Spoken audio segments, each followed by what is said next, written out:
Magandang umaga. Bigyan ka mo sa nagsikayo namin. Good morning! Nako, sinama po natin ngayon si Doc Marvin dito kasi sasama niya tayo umikot dito sa Pangasinan. And of course, Edely and Henry. Hello. Para pakinggan po natin itong isang heartwarming story dito sa isang timber plantation sa Umingan, Pangasinan. Samahan niyo na po kami. Tara!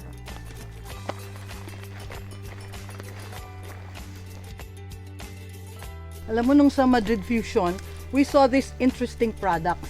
Tapos nung na-meet ko yung owner, naku, ito pala yung timber plantation na napasyalan namin over 10 years ago.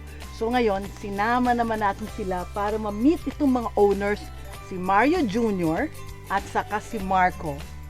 Actually, ang una namin nakilala yung father. But you know, I will leave that story for the others to ask kasi very interesting at saka heartwarming.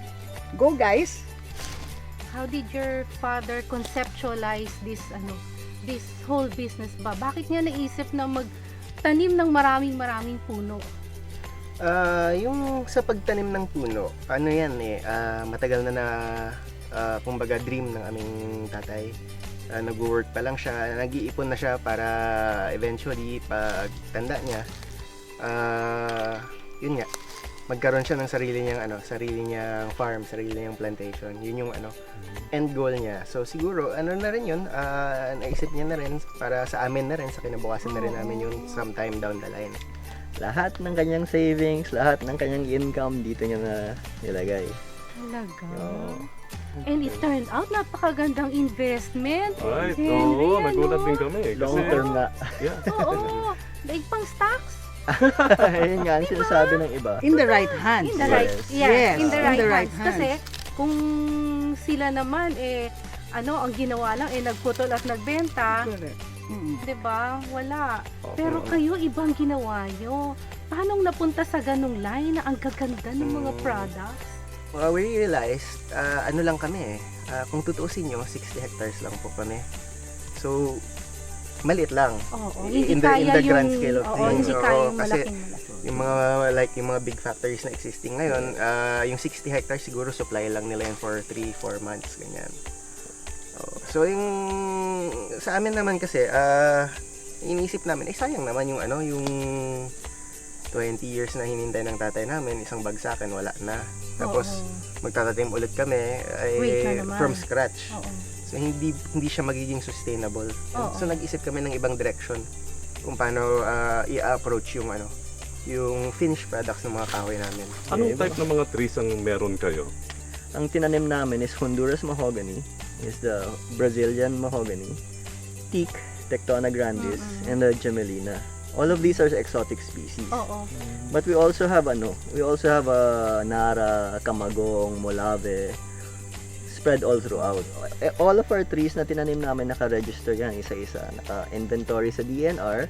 So every time we cut, May permit. may bawas sa inventory. Aha. Every time we plant, may dagdag sa inventory. Okay. So, tuloy-tuloy. Oo, tuloy-tuloy na yan. And every year kasi, we just use around 100 to 300 to 400 trees. Yun lang sinet namin na harvest namin. So you keep a Unless, maximum. yes, unless we Okay. expand our production, our plantations, we can expand our harvesting. Yung 300 to 400 trees, enough yun to sustain your... Yes, what we're doing kasi, ang ginagawa namin is we just harvest enough to continue the employment of yung mga taong naiwan, and then to add some more people to boost the production in order to keep the farms and to keep on expanding the plantations. So it does sustain the family also. Yes, oo. Oo. Kasi lahat naman may salaries rin sa Tapos I like the idea na kanila yung farm, tapos they sell, di ba? Dun sa sa Madrid Fusion, Opo. your sisters are there, tapos talking to customers, Oo. tapos Kasi- you get the feel of the Yes. market, Mm.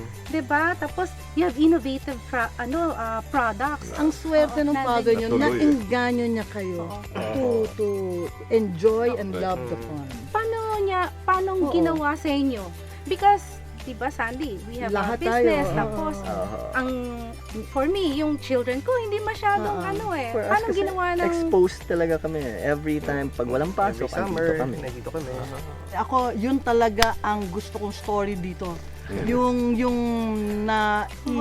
naibigay ng nailipat because they have to love it eh. at It's saka not na-elevate. Oo. Parang kami, lumaki rin kami sa Manila. Right. Tapos to Biglang- go out, Oo. tapos diba? dito kami Oo. magbe-base, tapos ito yung gagawin namin. So ano rin yun, kailangan gusto mo rin yung ginagawa. Yeah. Oo. Yeah. Tsaka Kasi masarap yung napipilitan. feeling, yung nag-hobby, yung ginagawa mo, tapos natapos mo siya, yung finished product. Masarap yung feeling mo. Tapos makikita mo yung face ng customer mo. Tapos especially pag When- nabenta, upon seeing the product, no?